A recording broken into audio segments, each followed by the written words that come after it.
Hey guys, it's Davin here at brewbits.com. Behind the camera as usual we got James. Say hello, James.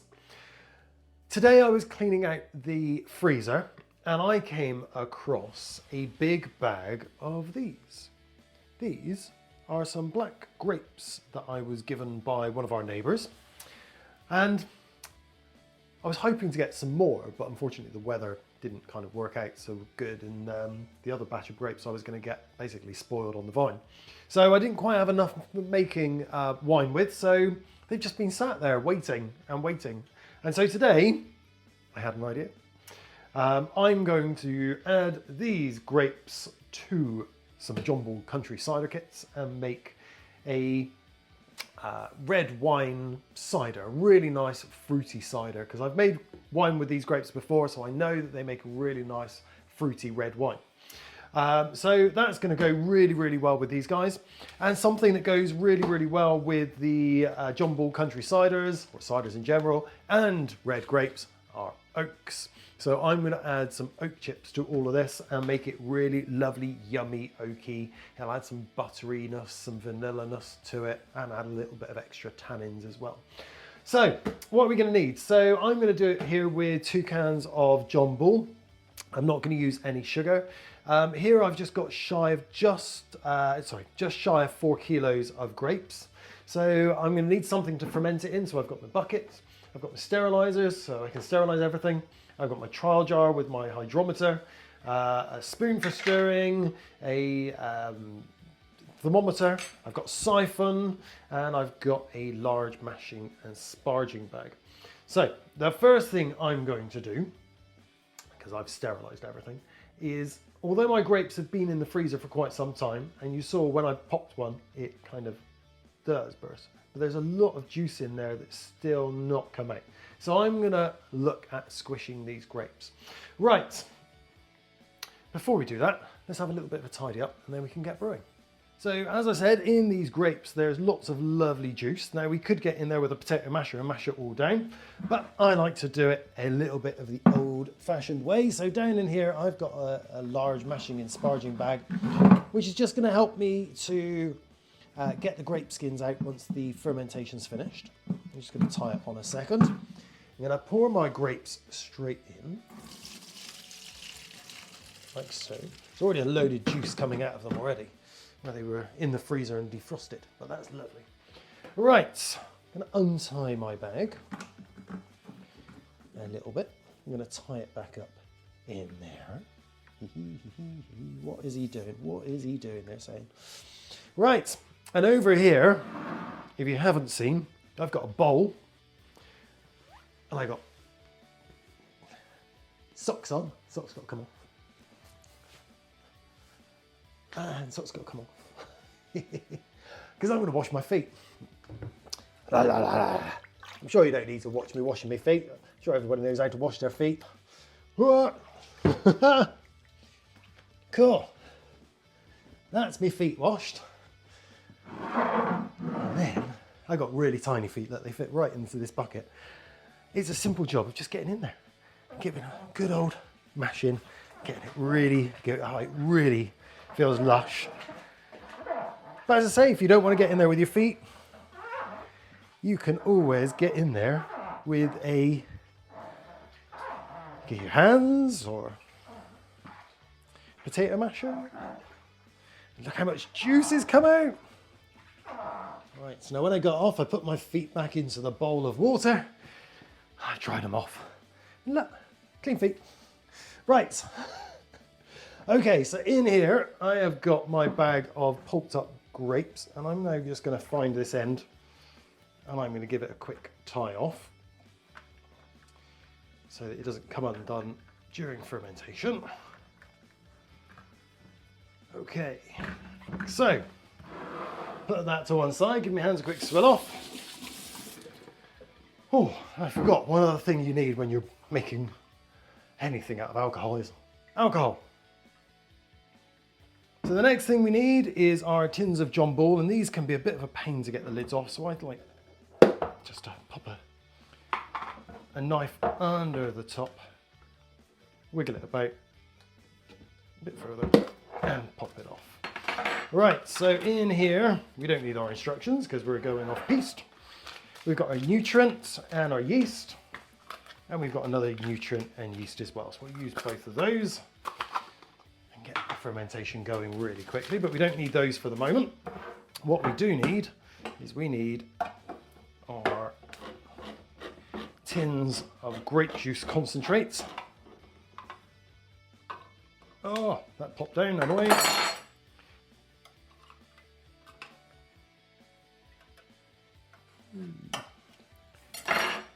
And that is literally just going to go straight in on top.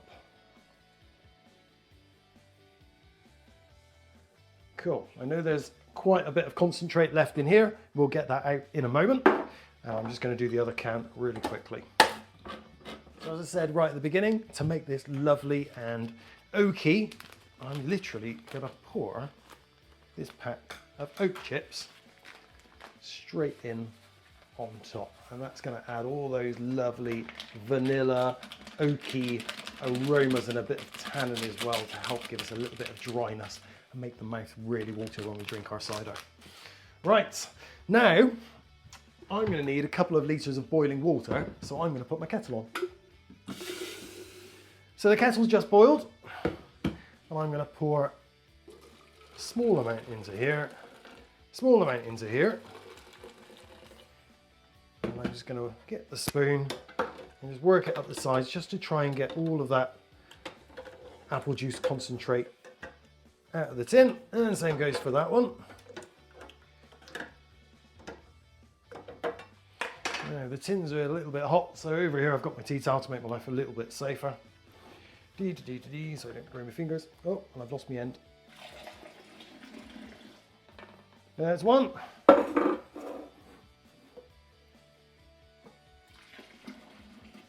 And there's two. Right. So in my kettle, I'm just going to pour straight in because I know this is about 2 litres of boiling water.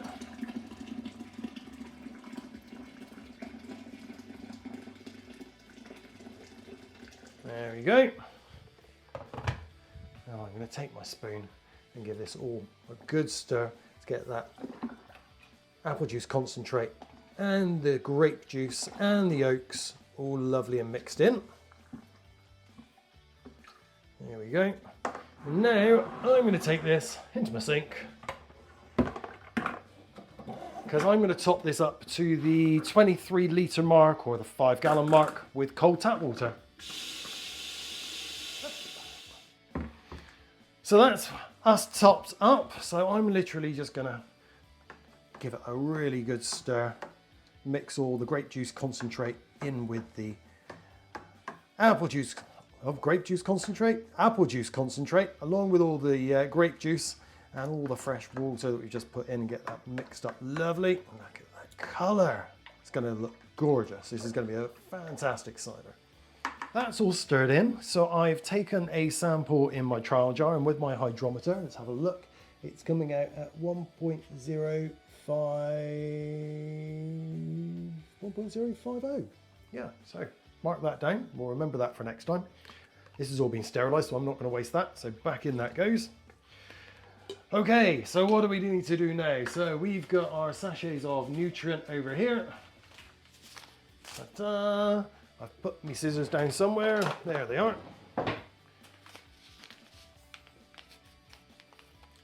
Probably only need 1 sachet of nutrient because we've got all the grapes in there and all the apple juice as well. That's 1. And for the cider yeast, I'm just going to use the 1. Otherwise, it might start a really vigorous fermentation. And then I can save the others for another time. Right, going to give that a good stir in, get that all hydrated down in. My lid goes on-ish, and I'm going to put this now in my warm cupboard for about a week to 10 days, 18 to 22 degrees, for the fermentation to fully finish.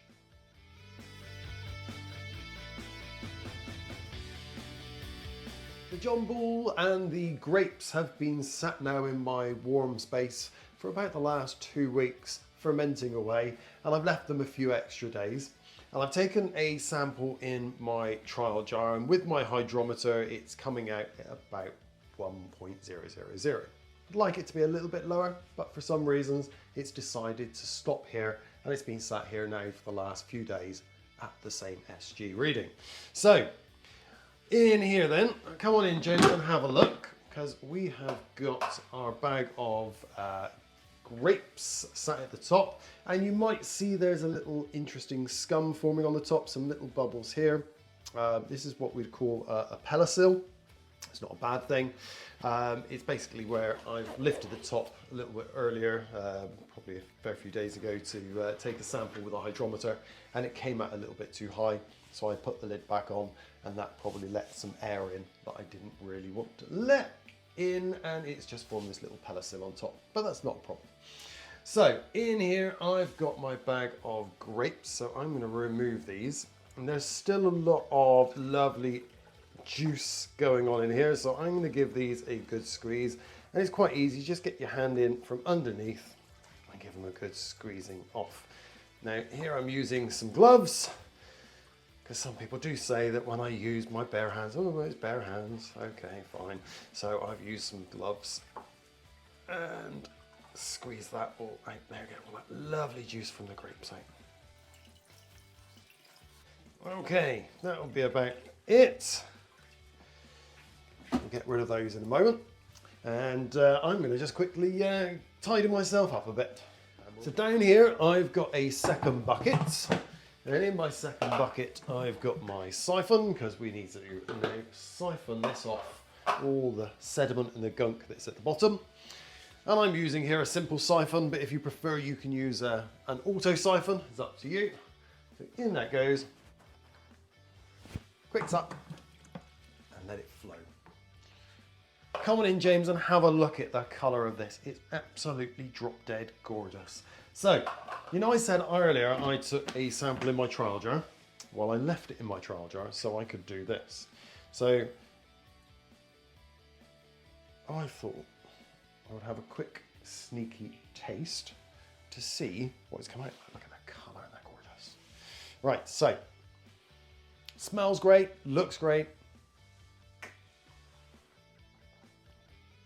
Ooh, ooh, tastes lovely, but there's a sharpness to it. If that was just a scrumpy, not a problem, but that wine is, or the grapes have kind of, the tannins in the grapes I should say, have really given us a dryness to this. So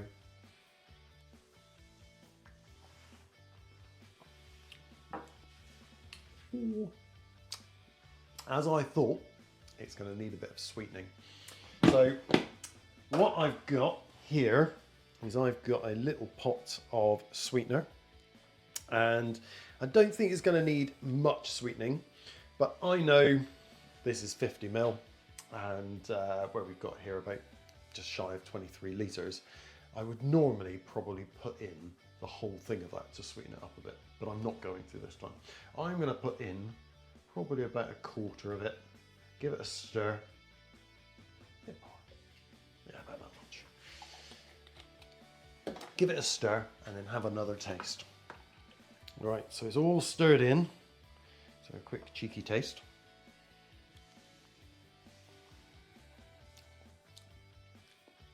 It's better, but not quite there. Remember, when you're using sweetener, you can add a little bit and then add some more. So there's about half the bottle gone in this time. Add a bit at a time and then taste it. Add a bit more and taste it. If it needs to be a bit sweeter, add a bit more and taste it. Because we're going for a fruity cider, most fruity ciders out there are pretty sweet. So that's what we're going for. If you want your cider pretty sweet, then make it pretty sweet. If you don't want it that sweet, leave it a bit drier. It's up to you. Try it now with that.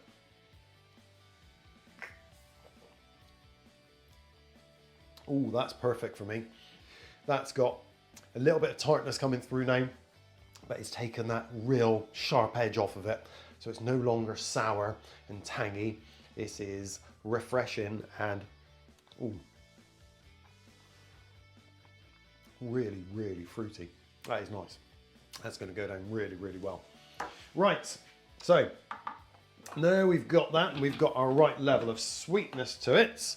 I want this to be fizzy. So here I've got some priming sugar, and this is just brewing sugar. It's 150 grams. I don't know why I put the lid on, I just did. So priming sugar, wrong-handed. It's just gonna go in like that. Now I know you're gonna say, some of you, but you're adding sugar to it, that's gonna make it really sweet. No, it's not, because the yeast are going to eat this sugar and they're going to turn that to a bit more alcohol, but mainly it's going to be fizz, so that when we put it in the bottles, it's going to release all that lovely carbon dioxide and make our grape cider really, really nice and fizzy. So really, really good stir to get all that dissolved in. Got all my bottles ready, and here I've got my sterilised bottling wand, which fits on the end of my tap like so. Now I can turn the tap on. Let's bring that forward a little bit. So, all we need to do now, make sure that that's empty. Yes, it is. Pop it in, lift it up, and fill it up from the bottom.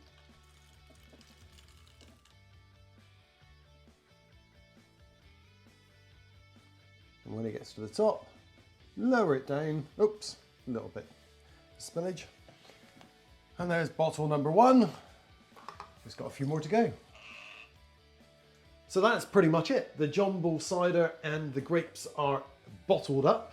And so all I need to do now is make a pretty little label and stick that on the bottles, and then put it into my warm cupboard for about a week to allow the yeast and the sugar that we added to create secondary fermentation in the bottle, which will create us a nice load of fizz.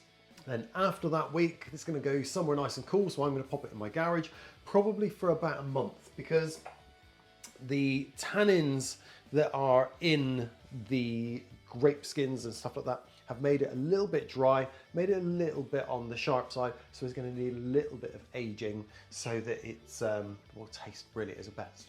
I'm probably going to hide a couple of bottles away of this for probably about 6 months or a year, and pop one open next year to see how good it tastes. But for now, I'm going to pop these away.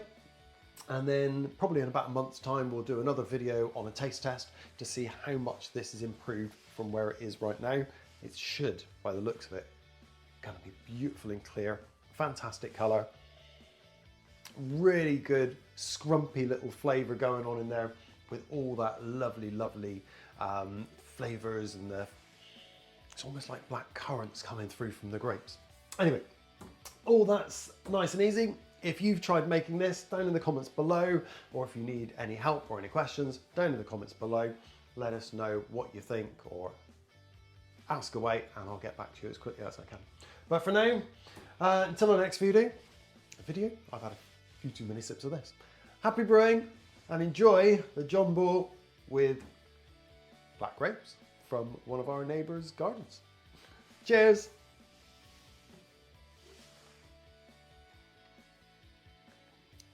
Do you know what? I think that's going to be really nice.